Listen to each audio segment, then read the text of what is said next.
Welcome to the FourSight Thinking Profile. I'm Sara Thurber, Managing Partner at FourSight, and we're going to talk about one of your favorite subjects, you. You know the expression, great minds think alike? Actually, they don't. Your mind is quite unique. In our database of nearly 90,000 thinking profiles, very few people have a profile quite like yours. The FourSight Thinking Profile is a research-based measure of creative thinking. It doesn't measure how creative you are. It measures how you were creative. Remember, creativity is not just about art. It's about the ability to come up with something new and valuable. So we're all creative, but we do it in very different ways. At FourSight, our goal is to help you discover what fuels your creativity. So the next time you take on a big challenge, you'll have a whole new understanding of what's going on and how to be successful both solving problems and collaborating. Let's start with the universal creative process. Every time you take on a complex challenge that needs a solution, there are 4 basic stages you need to pass through. It doesn't matter what process you're using. It could be design thinking or Six Sigma. It could be just you winging it. In any case, there are 4 distinct types of thinking that always come into play.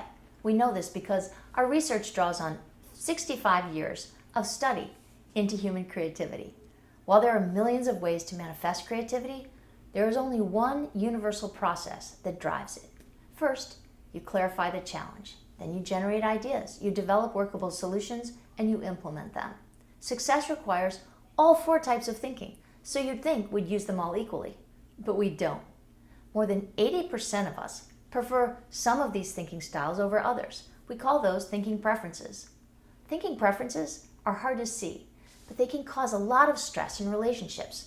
They're often an underlying cause of misunderstanding, irritation, and communication breakdown. Picture this: your aunt reads the directions while your cousin just starts pulling pieces out of the box. Your mom likes to travel with a detailed itinerary. You want to let the whole experience unfold freeform. Your coworker trusts his intuition. Your boss, she needs proof. Those are all examples of thinking preferences in action. Now, when we're talking about thinking preferences, there's one thing you should know. A thinking preference is not the same as a thinking ability. You have the ability to do all 4 types of thinking, but if you're like most people, your brain plays favorites. Some styles of thinking may come more naturally. Some energize you more. Those are your thinking preferences, which remain pretty constant over a lifetime.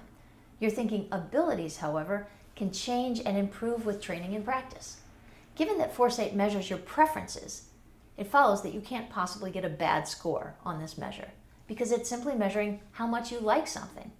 FourSight has 15 different thinking profiles, so the best profile really is your profile because it shows where you naturally light up in the thinking process. The goal is not to change your profile, but to understand it. So remember, a high score isn't a good score any more than a low score is a bad score. It's just an indication of where you like to spend time and energy. Now it's time for your thinking profile.